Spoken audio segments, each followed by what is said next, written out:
The walrus. Weighing in at around 1.5 tons and over 3 metres long, this massive marine mammal spends most of its time frolicking around the Arctic. So when archaeologists discovered the bones of one, in a coffin, in an old London cemetery, well, it caused quite a splash.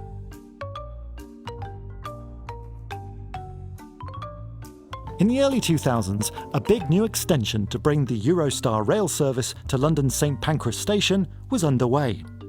To make way for these epic 400-metre-long trains, extensive platforms had to be built, and in their path was a section of the sprawling, disused burial ground of St Pancras Old Church.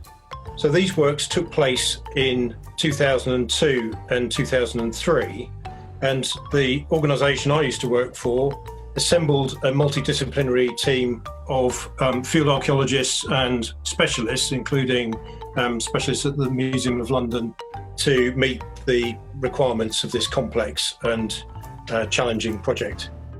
Phil was head of the team of archaeologists who unearthed this strange discovery. They were in the process of recording hundreds of old burials when they reached one that left them rather perplexed. So in this particular coffin, we didn't find an individual skeleton. We found remains of human dissection, so dissection of human bones, including 3 skulls that have been subject to cranial autopsy, a sacrum which is the base of the spine, which had been sawn, and a sawn lower mandible.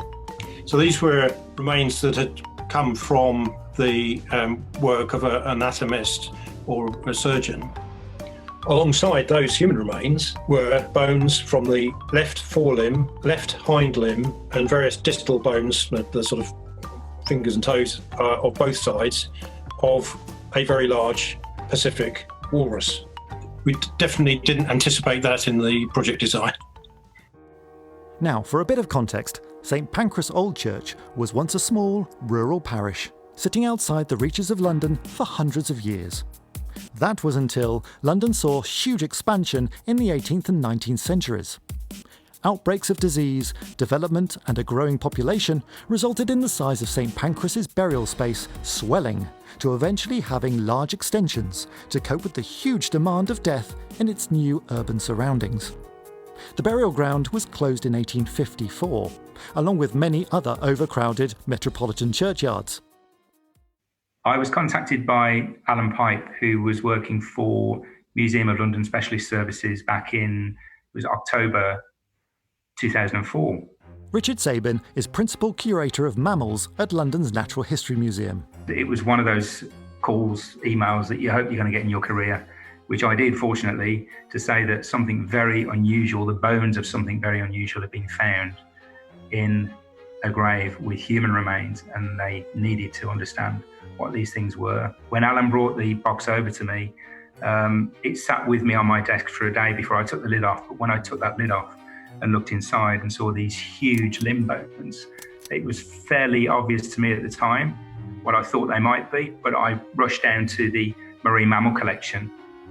There are very few species within that group, maybe the larger fur seals, elephant seals, and so on, that would be of a size that would make me think, this is the species I need to go and examine. But something told me to go and look at the walrus collection. And it was the first group that I looked at. And actually, that was where the identification was nailed. There is a certain overlap in the range between the Atlantic and the Pacific walrus, and there's probably a little bit of gene flow there. But what we were dealing with was a significantly large animal, probably a male, probably a very aged individual. But it was the fact that we had the walrus at all, which really surprised me. It's absolutely fascinating, this whole idea that something so exotic, such an exotic species, could be found in a human grave in that context from that time in London. Absolutely fabulous story. So, how did the walrus bones get there in the first place? Was it some Frankensteinian attempt to create a twisted half-human, half-walrus creature? Or was it something a bit more sensible? I decided to bring Phil and Richard together on a video call to discuss their walrus for the first time in well over a decade. Just who exactly might be responsible? Scientists, biologists, zoologists, artists, right across the board, have been fascinated by the outside and the more taboo subject of the inside of individuals over the centuries. Now, one of the individuals I've championed is this very, very eminent late 17th century doctor and anatomist called Edward Tyson. And Tyson was really the first, if you like, they call him the founder of modern comparative anatomy. Of course, comparative anatomy, the study of the similarities and differences of different groups of animals and so on.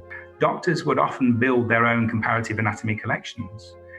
And these comparative anatomy collections slowly grew in hospital medical teaching collections, in universities, in museums like the Natural History Museum. Before we opened in South Kensington in 1881, we were the Natural History Department of the British Museum. And actually the first director of the Natural History Museum, Richard Owen, was himself a great anatomist. And he was not only an anatomist, he was a biologist and a paleontologist, quite famous for coining the word dinosaur. He was able to use his observations of living species to help him understand fossils. And this is why he was such a great paleontologist for his time. And that's when the discussion really got interesting. Out of all the potential explanations, could it be a spooky link to the Natural History Museum that holds our answer? But I wonder if I could pick up on something that Richard was talking about in terms of Professor Richard Owen. I picked up a reference that in 1853, Richard Owen performed a dissection on a walrus that had come from the Zoological Society of London. It had come to them via Captain von Peterhead, who had been hunting seals up at Svalbard. Now, I know this makes, this is an Atlantic walrus, but I just wondered whether Richard thinks there may be any doubt about the interpretation that it's Pacific walrus. I do actually believe that there is doubt. In my original reports, didn't actually specify a sub-specific designation as either Atlantic or Pacific. I think the only way that we could really nail down which of the two subspecies this might be is to do some DNA analysis, to take a sample from the bones. The other connection I've found was that in Owen's employment at the Royal College of Surgeons, when he took over from Clift as the conservator, he was in that situation where he was dealing with the accumulated collections of his predecessor. But the other thing is that in 1835, Owen married Caroline Amelia Clift at St Pancras. Wow, which is quite an interesting connection. Yeah, this is fascinating. These sort of these commonalities and links which seem to be forming here. One of the books that I do need to take a look at, it's actually something that I have, is Owen's Anatomy of the Vertebrates, which was, I believe, published in 1862. Now, it's one of the most comprehensive books of its kind. I know that there's a description in that volume of work that relates to the walrus.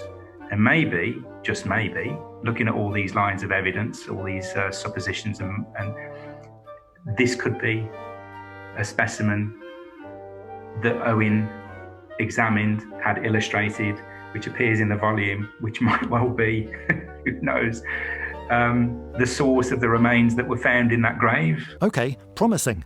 But is there anything that dates the bones to Richard Owen's time period? We are able to use the dating of the coffins directly below from the coffin plate inscriptions. And we know this coffin dated from between 1822 and 1854.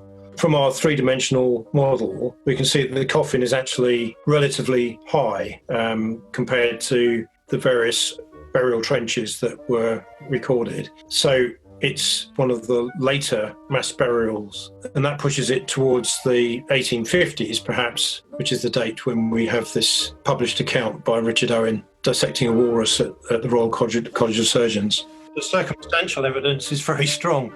It's quite uncanny. It's been wonderful. It really has been one of the most enjoyable identifications I've been asked to take on in my time at the museum. It's a story that I recount quite regularly to people.